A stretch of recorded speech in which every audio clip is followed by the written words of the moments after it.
যখন চালগুলো বাদ হয়ে যাবে এরকম অবস্থা হয়, টকবক টকবক করতে থাকে, ঠিক ওই সময় সূর্যের তাপের কারণে সারা পৃথিবীর নদী নালা খাল বিল যা কিছুর মধ্যে পানি আছে না কেন, ওই সমস্ত পানি ওই সূর্যের তাপে আগুনের মতো গরম হয়ে যাবে। সুবহানাল্লাহ। তাহলে এই সূর্যের তাপ কি পরিমাণ? কম না অনেক বেশি? অনেক বেশি। এই সময় যখন প্রথম ফুৎকার দিবে আকাশ ফেটে যাবে, দ্বিতীয় ফুৎকারের সময় পাহাড়গুলো অবস্থা খারাপ হয়ে যাবে, তৃতীয় ফুৎকার যখন দিয়ে দিবে তখন মানুষ কবর থেকে উঠতে থাকবে। ওয়া ইযাল কুবুরু বু'সিরাত, তখন মানুষ কবর থেকে উঠতে থাকবে। কোথায়? একেবারে হাসরের ময়দানে। কি অবস্থায় উঠবে জানেননি? বিশ্বনবী রাহমাতুল লিল আলামিন হাদিসের মধ্যে বলেন, ওই সময় সমস্ত মানুষ উলঙ্গ অবস্থায় উঠতে থাকবে। আম্মা জান আয়েশা সিদ্দিকা রাদিয়াল্লাহু তাআলা আনহা বলেন, ইয়া রাসূলুল্লাহ, ইয়া হাবিবাল্লাহ, ওই দিনকে আমি আয়েশা, আপনার বিবি খাদিজা, আপনার কলিজার টুকরা ফাতেমা, তারাও কি উলঙ্গ অবস্থায় উঠবে নাকি? বিশ্বনবী রাহমাতুল লিল আলামিন সাল্লাল্লাহু আলাইহি ওয়াসাল্লাম জানায় দিয়েছেন, হে আয়েশা, তোমরা সহ সবাই সেদিন উলঙ্গ অবস্থায় উঠবা। আম্মা জান আয়েশা সিদ্দিকা রাদিয়াল্লাহু তাআলা আনহা বলেন, ওগো নবীজি, সেই দিন কি আমার লজ্জা হবে না? আপনার বিবি খাদিজার কি লজ্জা বোধ হবে না? আপনার কলিজার টুকরা ফাতেমার কি লজ্জা বোধ হবে না? আম্মা জান আয়েশা সিদ্দিকা রাদিয়াল্লাহু তাআলা আনহা এই কথা যখন বললেন, আল্লাহর নবী বিশ্বনবী রাহমাতুল লিল আলামিন জানিয়ে দিয়েছেন, ও আয়েশা, তুমি কি জানো না সেই দিনের অবস্থা কেমন হবে? সেই দিনের অবস্থা কেমন ভয়াবহ হবে তুমি জানোনি? সেই দিনের ভয়াবহতার কারণে একজন মানুষ আরেকজনের দিকে তাকানোর সময়টা পর্যন্ত তারা পাবে না। লজ্জাস্থানের দিকে লক্ষ্য করবে কোন সময়? সেদিন তো সবাই ইয়া নাফসি ইয়া নাফসি বলতে থাকবে, কেউ কারো দিকে তাকানোর সময় পর্যন্ত পাবে না। আল্লাহ রাব্বুল আলামিন হযরত ইসরাফিল আলাইহিস সালাতু ওয়াস সালামকে বলবেন, ও ইসরাফিল, দুনিয়ার মধ্যে আর কেউ এখনো জীবিত আছে নাকি? ইসরাফিল আলাইহিস সালাতু ওয়াস সালাম বলবেন, আল্লাহ, দুনিয়াবাসীকে আমি সব কিছু ধ্বংস করে দিয়েছি, দুনিয়ার মধ্যে আর কেউ জীবিত নাই, সব কিছুই ধ্বংস হয়ে গেছে, মানুষ পশু পাখি সহ সব কিছুই ধ্বংস হয়ে গেছে, এখন কেউ আর জীবিত নাই, এবার কে আছে? রব্বুল আলামিন যখন এই কথা বলবেন, ইসরাফিল আলাইহিস সালাতু ওয়াস সালাম বলবেন, আল্লাহ, জমিনবাসী খালি হয়ে গেছে, এখন শুধু আকাশওয়ালা বাকি আছে। আকাশের মধ্যে কারা থাকে ভাই? ফেরেশতা। কারা থাকে? ফেরেশতা। কিতাবের মধ্যে লেখে, আকাশের মধ্যে আধ হাত জায়গাও খালি নাই যেখানে ফেরেশতা নাই। সুবহানাল্লাহ। আকাশের মধ্যে আধ হাত জায়গাও খালি নাই যেখানে ফেরেশতা নাই। হয়তো রুকু, হয়তো সেজদা, হয়তো আল্লাহর তাসবিহ পাঠ করতেছে। তাহলে ফেরেশতা কম না বেশি? সারাটা পৃথিবীর আকাশ আপনাদের এই কটিয়াদির যে বাট্টা এরকম না, অনেক বড়। তাহলে ফেরেশতা কি পরিমাণ হতে পারে অনুমান করছেননি? আল্লাহ রাব্বুল আলামিন বলবেন, ও ইসরাফিল, আকাশের মধ্যে কারা কারা আছে আল্লাহ জানেন, তারপরেও প্রশ্ন করবেন। ইসরাফিল আলাইহিস সালাতু ওয়াস সালাম বলবেন, আল্লাহ, আকাশের মধ্যে শুধু ফেরেশতারা আছে।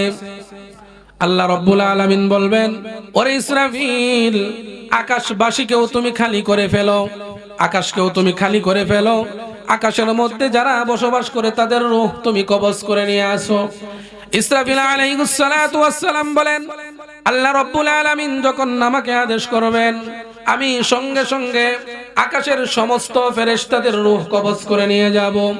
আল্লাহ রাব্বুল আলামিন এবার প্রশ্ন করবেন, ওরে ইসরাফিল, আর কে কে বাকি আছে?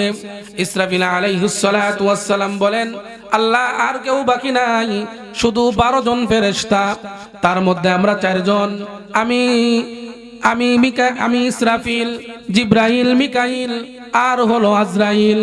আমরা 4 জন ফেরেশতা ছাড়া আর হলো 8 জন ফেরেশতা। ওয়া ইয়াহমিলু আরশা রাব্বিকা ফাওকাহুম ইয়াওমা ইযিন সামানিয়া। আল্লাহর আরশ বহনকারী 8 জন ফেরেশতা, এই মোট 12 জন ফেরেশতা আমরা অবশিষ্ট আছি। আল্লাহ রাব্বুল আলামিন এবার ডাক দিয়ে বলবেন, ওরে ইসরাফিল, আর এই 12 জনের মধ্যে প্রথম হলো 4 জন, তুমি হলো ইসরাফিল, আজরাইল, মিকাইল, আর হলো জিব্রাইল। তুমি আজরাইল ব্যতীত বাকি 3 জনের রূহ তুমি কবজ করে নিয়ে আসো। আজরাইল আলাইহিস সালাতু ওয়াস সালাম বলবেন, যখন আল্লাহ রাব্বুল আলামিন আমাকে এই হুকুমটা করবেন, এই আদেশটা করবেন, সঙ্গে সঙ্গে আমি আজরাইল ব্যতীত বাকি 3 জনের রূহ কবজ করে নিয়ে আসব। আল্লাহ আবার প্রশ্ন করবেন, ওরে আজরাইল, আর কে কে আছে? এবার আজরাইল জবাব দিবে, আল্লাহ, আমি আজরাইল, আর হলো তোমার আরশ বহনকারী 8 জন ফেরেশতা।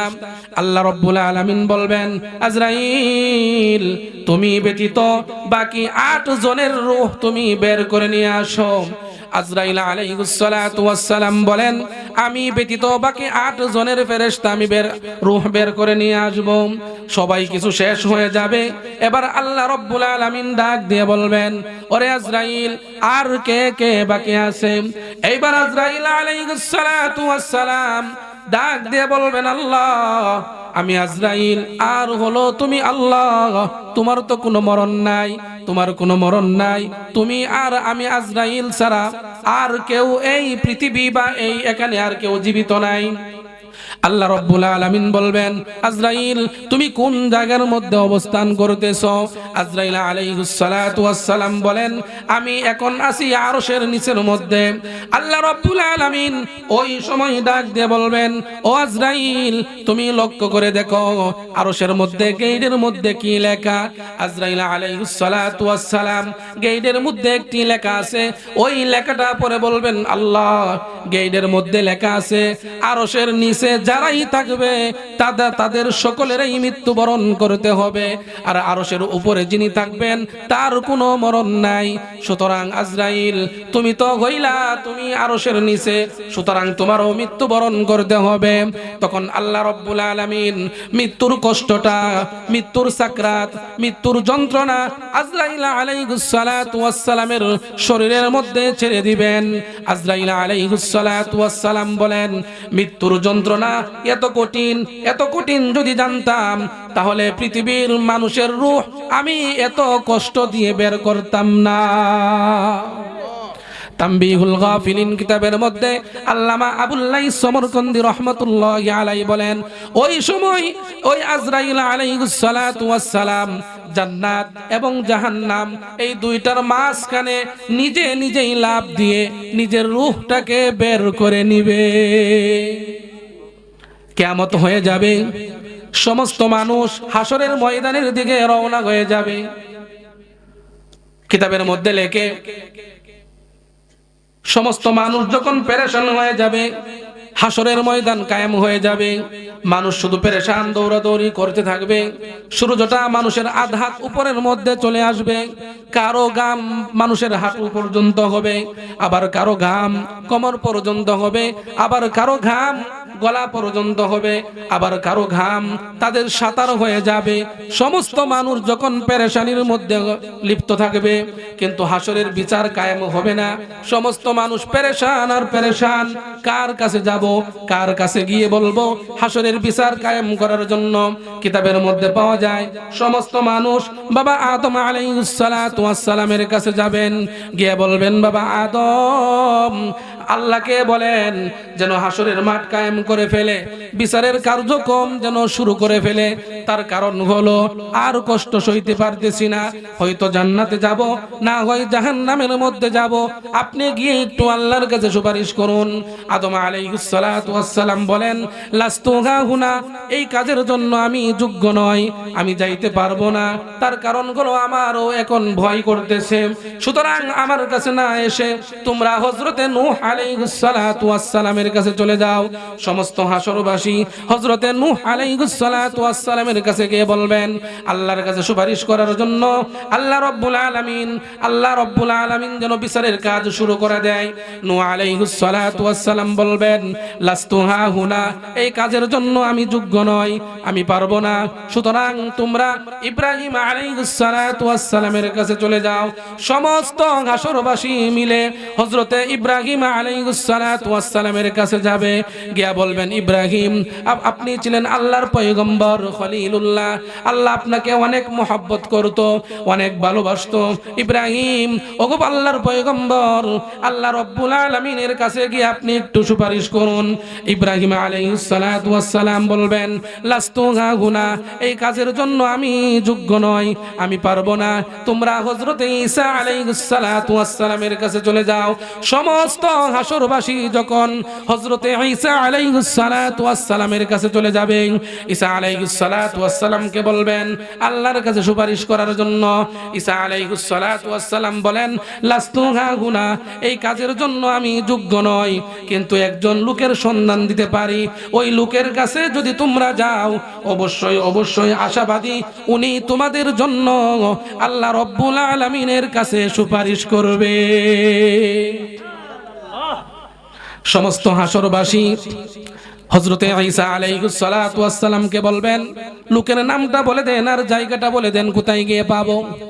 হযরতে ঈসা আলাইহিস সালাতু ওয়াস সালাম বলেন তিনার নাম হলো মুহাম্মাদুর রাসূলুল্লাহ সাল্লাল্লাহু আলাইহি ওয়াসাল্লাম। উনার কাছে যদি যাও অবশ্যই তিনি আল্লাহর কাছে তোমাদের জন্য সুপারিশ করবে। উনারা বলেন মুহাম্মদ সাল্লাল্লাহু আলাইহি ওয়াসাল্লামকে গিয়ে কোথায় পাবো? তখন ঈসা আলাইহিস সালাতু ওয়াস সালাম বললেন তোমরা আরশের নিচে চলে যাও, সেখানে গিয়ে দেখবা মুহাম্মদ সাল্লাল্লাহু আলাইহি ওয়াসাল্লাম সিজদার মধ্যে পড়ে আছেন আর কান্না করতেছেন। সমস্ত হাসরবাসী দৌড় দিয়ে চলে যাবেন আমাদের নবী বিশ্বনবী রাহমাতুল লিল আলামিন সাল্লাল্লাহু আলাইহি ওয়াসাল্লামের কাছে। গিয়ে দেখবেন নবীজি সিজদার মধ্যে পড়ে আছে, সিজদার মধ্যে পড়ে রব্বি হাবলি উম্মতি রব্বি হাবলি উম্মতি বলে কান্না করতেছে। এবার সমস্ত হাসরবাসী যখন গিয়া বলবেন নবী গো শেষ মুহূর্তে আপনার কাছে আসলাম, নবীজি বলবেন তোমরা আসতে অনেক দেরি করে ফেলেছো, আরো আগে আসার দরকার ছিল। এত কষ্ট আমার গুনাহগার উম্মত গুলো হাসরের ময়দানে করছে, আমি নবীর গায়ে সহ্য হয় নাই। নবী আমার বলেন ওই সময় আল্লাহ রাব্বুল আলামিনের হুকুমে আপনার আমার নবী বিশ্বনবী রাহমাতুল লিল আলামিন সিজদার মধ্যে পড়ে যাবেন। সিজদার মধ্যে পড়ে গিয়ে আল্লাহর কিছু তাসবিহ পাঠ করতে থাকবেন, প্রশংসনীয় কিছু তাসবিহ পাঠ করতে থাকবেন। তখন আল্লাহ রাব্বুল আলামিন গুরুত্বপূর্ণ চারজন ফেরেশতাদেরকে আল্লাহ রাব্বুল আলামিন আবার জীবিত করবেন। তখন হযরতে জিবরাইল আলাইহিস সালাতু ওয়াস সালামকে বলবেন ওরে জিবরাইল আমি তো হাসরের মাঠ কায়েম করব, বিচারের ব্যবস্থা করব, আমার বন্ধু কোথায়? আমার বন্ধুকে একটু তুমি তালাশ করে নিয়ে আসো। জিবরাইল আলাইহিস সালাতু ওয়াস সালাম বলেন আল্লাহ রাব্বুল আলামিন যখন আমাকে আদেশ করবেন আমি যাব, গিয়ে দেখব নবীজি আরশের নিচে সিজদার মধ্যে পড়ে রব্বি হাবিলি উম্মতি বলে কান্না করতেছে। আল্লাহর কাছে গিয়ে বলবো প্রভু গো তোমার বন্ধু আরশের নিচে সিজদার মধ্যে পড়ে তার গুনাহগার উম্মতের জন্য কান্না করতেছে। আল্লাহ রাব্বুল আলামিন জিবরাইল আলাইহিস সালাতু ওয়াস সালামকে বলবেন ওরে জিবরাইল আমার বন্ধুকে গিয়ে বলো মাথা উঠানোর জন্য, আমি আল্লাহর কাছে সুপারিশ করার জন্য। আমার বন্ধু আজকে যা সুপারিশ করবে আমি আল্লাহ রাব্বুল আলামিন আমার বন্ধুর সমস্ত সুপারিশ কবুল করব। এইবার জিবরাইল আলাইহিস সালাতু ওয়াস সালাম বিশ্ব নবী রাহমাতুল লিল আলামিন সাল্লাল্লাহু আলাইহি ওয়াসাল্লামের কাছে যাবেন। যাওয়ার পরে গিয়ে বলবেন ওগো নবীজি ইরফা রাসাকা ইয়া মুহাম্মদ ইশফা তুশাফা, ওগো নবীজি আপনি মাথা উঠান, কান্না বন্ধ করুন, আপনি যা সুপারিশ করবেন আল্লাহ রাব্বুল আলামিন আপনার সুপারিশ কবুল করবে। নবীজি মাথা উঠাবেন না, জিবরাইল আবার চলে যাবেন। দ্বিতীয়বার আল্লাহ রাব্বুল আলামিন আবার পাঠাবেন তার বন্ধুর কাছে। জিবরাইল আবার আয়েশা বলবেন ইরফা রাসাকা ইয়া ইয়া মুহাম্মদ ইশফা তুশাফা, নবী গো আপনি মাথা উঠান, আজকে সুপারিশ করুন, আল্লাহ রাব্বুল আলামিন আপনার সুপারিশ কবুল করবে। নবীজি আবার মাথা উঠাবেন না, জিবরাইল আল্লাহর কাছে গিয়ে বলবে, আল্লাহ তোমার হাবিব তোমার বন্ধু তার গুনাহগার উম্মতের জন্য কান্না করতেছে। আল্লাহ রাব্বুল আলামিন জিবরাইলের মাধ্যমে জানাইয়া দিবেন, ওরে জিবরাইল আমার বন্ধুকে গিয়ে বলো মাথা উঠানোর জন্য, সুপারিশ করার জন্য। আমি আল্লাহ রাব্বুল আলামিন কথা দিলাম, আমার বন্ধুর গুনাহগার উম্মত যতক্ষণ পর্যন্ত একজন জান্নাতে যাওয়ার বাকি থাকবে ততক্ষণ পর্যন্ত আমি আল্লাহ রাব্বুল আলামিন আর কোন নবীর উম্মতকে জান্নাতে প্রবেশ করাইব না। সেই নবীর উম্মত হলাম আমরা।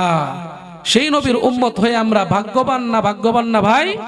ভাগ্যবান। ওই সময় নবী আমার মাথা উঠাবেন, জিবরাইল আলাইহিস সালাতু ওয়াস সালাম যখন বলবেন, নবীজি মাথা উঠাবেন, আল্লাহর কাছে সুপারিশ করবেন, আল্লাহ রাব্বুল আলামিন বিচার কায়েমের ব্যবস্থা করে ফেলবেন, বিচারের কার্য শুরু হয়ে যাবে। শুধু এতক্ষণ বলবে, এত সময় নিবে না। আল্লাহ শুধু রব্বুল আলামিন নবী মুহাম্মদুর রাসূলুল্লাহ সাল্লাল্লাহু আলাইহি ওয়াসাল্লামকে নিয়ে শুধু একটা কথাই বলবেন, ওয়ামতাজুল ইয়াউমা আইয়ুহাল মুজরিমুন, হে পাপিষ্ঠ ব্যক্তিরা তোমরা পৃথক হয়ে যাও।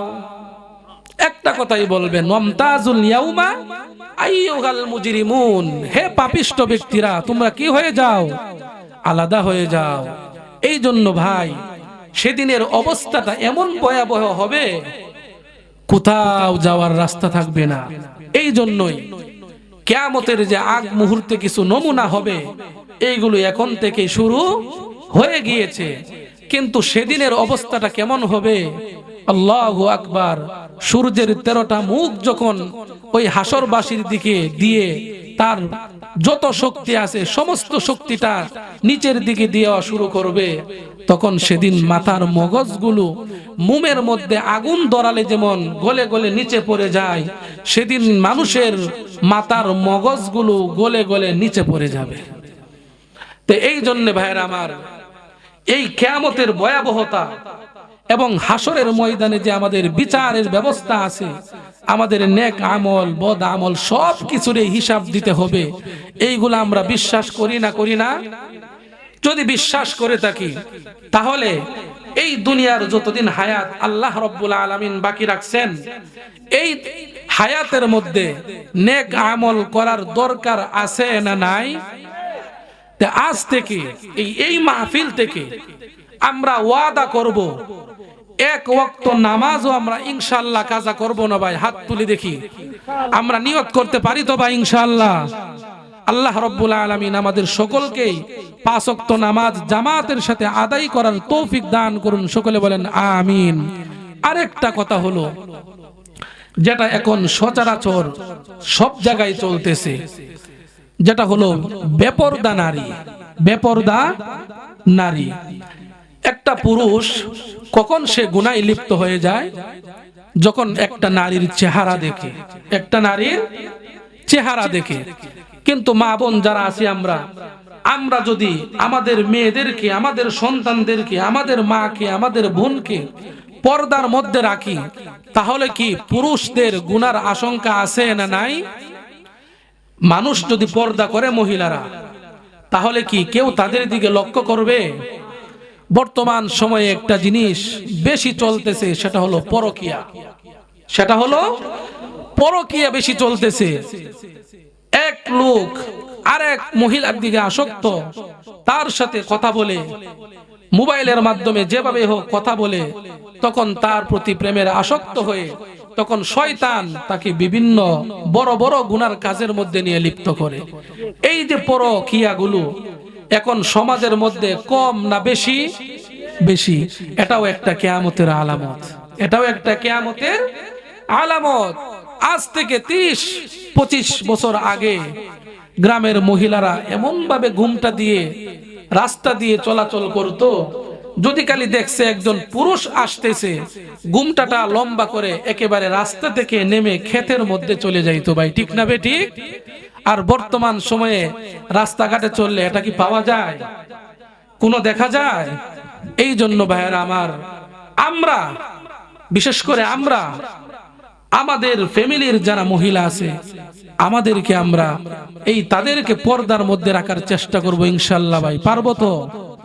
আমরা যদি আমাদের মা বোনদেরকে পর্দার মধ্যে রাখি তাহলে আপনিও গুনাহ থেকে বাঁচলেন, আপনার বোন আপনার মা তাদের মাধ্যমে আরেকজন পুরুষও গুনাহ থেকে বেঁচে গেল। এই যে গুনাহ থেকে বাঁচা, এটাও কিন্তু একটা নেক কাজের অন্তর্ভুক্ত। আপনি গুনাহ থেকে বাঁচলেন মানে খারাপ কাজ আপনার দ্বারা কি হলো না। এই জন্যই আমরা আল্লাহ রাব্বুল আলামিনের কাছে বেশি বেশি নেক আমল করার দোয়া করব, যেন আল্লাহ তৌফিক দান করেন এবং দুনিয়ার সমস্ত কাজ, বদ কাজ যেগুলো আছে, এই সমস্ত বদ কাজ থেকে, শয়তানের ওয়াসওয়াসা থেকে যেন আল্লাহ রাব্বুল আলামিন আমাদেরকে হেফাজত করেন। সকলে বলেন আমিন। ওয়া আখির দাওয়ানা আনিল হামদুলিল্লাহি রাব্বিল আলামিন। আসসালামু আলাইকুম ওয়া রাহমাতুল্লাহি ওয়া বারাকাতুহু। সাইয়্যিদুল মুরসালিন ওয়া আলা আলিহি ওয়া আসহাবিহি আজমাইন। ربنا ظلمنا أنفسنا وإن لم تغفر لنا وترحمنا لنكونن من الخاسرين. ربنا آتنا في الدنيا حسنة وفي الآخرة حسنة وقنا عذاب النار. رب ارحمهما كما ربياني صغيرا. رب ارحمهما كما ربيانا صغيرا. আয় আল্লাহ রব্বুল আলামিন, পরওয়ারদিগারে আলম, আল্লাহ গভীর রজনীতে মাওলা, শীতের কনকনে শীতের রাতে আরামের গুণকে হারাম করিয়া, আয় আল্লাহ তোমার কিছু কোরআন প্রেমিক যুবক ভাইরা, আল্লাহ সাদা দাড়িওয়ালা মুরব্বী বাবারা, আল্লাহ ছোট ছোট মাসুম বাচ্চারা, আল্লাহ পর্দার অন্তরালে অত্যন্ত শ্রদ্ধাশীল মা ও বোনেরা, আল্লাহ জীবনের গুণাগুলো সামনে নিয়ে অনেক বড় আশা নিয়ে মাওলা তোমার কাছে হাত বাড়াইছে। আল্লাহ আল্লাহ অনেক গভীর রাত মাওলা, আয় আল্লাহ দুনিয়ার অনেক দরজা বন্ধ হয়ে গেছে, আল্লাহ তোমার দরজা এখনো বন্ধ হয় নাই। আল্লাহ তোমার কাছে অনেক আশা নিয়ে হাত বাড়াইলাম, মেহেরবানি করে আমাদের জিন্দেগীর সমস্ত গুনাহগুলো তুমি ক্ষমা করিয়া দাও। আয় আল্লাহ রব্বুল আলামিন, মেহেরবানি করে মাওলা, আল্লাহ যে সকল কথা হয়েছে কোরআন হাদিস থেকে, আল্লাহ সর্বপ্রথম আমি অদম, আমি গুনাহগার, আরো যারা শ্রবণ করেছে মাওলা সকলকে কোরআন হাদিস মোতাবেক আমল করার তুমি তৌফিক দান ফরমাও। আল্লাহ রব্বুল আলামিন, বিশেষ করে মাহবুব যারা এই মাহফিলের আয়োজন করেছে, আল্লাহ দেশে বিদেশে থেকে মাওলা আল্লাহ তাদের শ্রমকে তুমি কবুল মঞ্জুর করিয়া নাও। আয় আল্লাহ বিশেষ করে মাওলা আমার ডাইনে বামে সামনে পিছনে যত কবরবাসী আছে মাওলা, নর নারী, আল্লাহ সকল কবরবাসীর মধ্যে এই মাহফিলের পক্ষ থেকে অগণিত সওয়াব তুমি পৌঁছাইয়া দাও। আল্লাহ মাহফিলকে ওসিলা করিয়া মাওলা তাদের কবরের আযাবকে তুমি মাফ করিয়া দাও। আল্লাহ তাদের কবরকে তুমি শান্তির কবর বানাইয়া দাও। আয় আল্লাহ তাদের কবরকে তুমি নূরে নূরান্বিত করিয়া দাও। আয় আল্লাহ আমরা গুনাহগার, তোমার নাম গাফফার। আল্লাহ গুনাহ করতে করতে পাহাড় সমতুল্য গুনাহ করে ফেলেছি। আল্লাহ আমি মুসাফির। আল্লাহ সাদা দাড়িওয়ালা মুরব্বী বাবাদেরকে নিয়ে হাত বাড়াইলাম, আল্লাহ যুবক ভাইদেরকে নিয়ে হাত বাড়াইলাম, আল্লাহ ছোট ছোট মাসুম বাচ্চাদেরকে নিয়ে হাত বাড়াইলাম, আল্লাহ উলামাই কেরামদেরকে নিয়ে হাত বাড়াইলাম। যার হাতকে তোমার পছন্দ হয় সেই হাতকে উসিলা করিয়া আমাদের জিন্দেগীর সমস্ত গুনাহগুলো তুমি ক্ষমা করিয়া দাও। আল্লাহ আমাদেরকে তুমি নিষ্পাপ মাসুম বানাইয়া দাও। আয় আল্লাহ অতীতে যে সকল গুনাহ করেছি আল্লাহ সমস্ত গুনাহগুলো তুমি ক্ষমা করিয়া দাও। আয় আল্লাহ তোমার এক বান্দা গত সোমবারে দুনিয়ার জমিন থেকে বিদায় হয়ে গেছে মাবুদ। আয় আল্লাহ, এই মাহফিলের পাশেই তার বাড়ি। আল্লাহ, তুমি তোমার বান্দার কবরকে তুমি জান্নাতের বাগান বানাইয়া দাও। আল্লাহ, তোমার এক বান্দা তার আম্মার জন্য দোয়া চাইছে মাওলা, অসুস্থ মানুষ, তুমি তাকে পরিপূর্ণ সুস্থ করিয়া দাও। আল্লাহ, পরিপূর্ণ শিফা দান ফরমাও। আল্লাহ, আমরা যারা হাত বাড়াইলাম, আমাদের মা বাবা যারা কবরবাসী হয়ে গেছেন, সকলের কবরকে তুমি জান্নাতের বাগান বানাইয়া দাও। আল্লাহ, যারা জীবিত আছেন দীর্ঘ অনেক হায়াত বাড়াইয়া দাও। আল্লাহ, মা বাবার সেবা করার মতো তুমি তৌফিক দাও। আল্লাহ গো, যুবক ভাইয়েরা এই মাহফিলের আয়োজন করেছে, আল্লাহ যুবক ভাইদেরকে তুমি কবুল করিয়া নাও। আল্লাহ, যুবক ভাইদের উসিলায় এই মাহফিল সংগঠিত হয়। আল্লাহ, এই যুবক ভাইদের পরিশ্রমকে তুমি কবুল মঞ্জুর করিয়া নাও। আল্লাহ, যুবক ভাইদেরকে তুমি তোমার খাস বান্দা হিসেবে কবুল করিয়া নাও। আল্লাহ, যারা প্রবাসী আছে মাওলা, সকল প্রবাসী ভাইদেরকে তুমি সহি সালামতে কাজ করার মতো তুমি তৌফিক দান ফরমাও। আল্লাহ, সকল প্রকার আপদ বিপদ থেকে হেফাজত ফরমাও। আল্লাহ, সকল প্রকার বালা মুসিবত থেকে তুমি হেফাজত ফরমাও। আল্লাহ, যে উদ্দেশ্য নিয়ে মাওলা প্রবাসে গিয়েছে, আল্লাহ আপনজন দেশে রাইখা হাজার হাজার মাইল অতিক্রম করে অনেক দূরে গিয়েছে মাওলা, যে উদ্দেশ্য নিয়ে, আল্লাহ প্রত্যেকটা যুবক ভাইদেরকে, প্রবাসী ভাইদেরকে সেই উদ্দেশ্য পূর্ণ করার মতো তুমি তৌফিক দান ফরমাও। আল্লাহ, আমাদেরকে তুমি কবুল করিয়া নাও। আল্লাহ, তোমার দিনের খাদেম হিসেবে কবুল মঞ্জুর করিয়া নাও। আল্লাহ, বেশি বেশি নেক আমল করার তৌফিক দাও। আয় আল্লাহ, যতদিন দুনিয়ার মধ্যে হায়াত বাকি আছে, আল্লাহ ঈমান ও আমলের সাথে তুমি তাকার তৌফিক দান ফরমাও। আল্লাহ, যখন মরণ দিবা মাওলা, রমজান মাসে মরণ দিও আল্লাহ। আল্লাহ, যে সময় মরণ দিবা মাওলা, দিনটা যেন শুক্রবার হই গো আল্লাহ। আল্লাহ, সেজদারত অবস্থায় মরণ দিও। আল্লাহ, তোমার কুদরতে পায়ে সেজদারত অবস্থায় যেন মৃত্যুবরণ করতে পারি, তুমি সেই ব্যবস্থা করে দিও। আল্লাহ, জবানের মধ্যে মৃত্যুর সময় আমাদের প্রত্যেকেই জবানের মধ্যে কালিমা জারি করে দিও। আল্লাহ, কালিমা পড়তে পড়তে হাসি মুখে বিদায় দিও আল্লাহ। আল্লাহ, জবানের মধ্যে তুমি জারি করে দিও লা ইলাহা ইল্লাল্লাহু মুহাম্মাদুর রাসূলুল্লাহ সাল্লাল্লাহু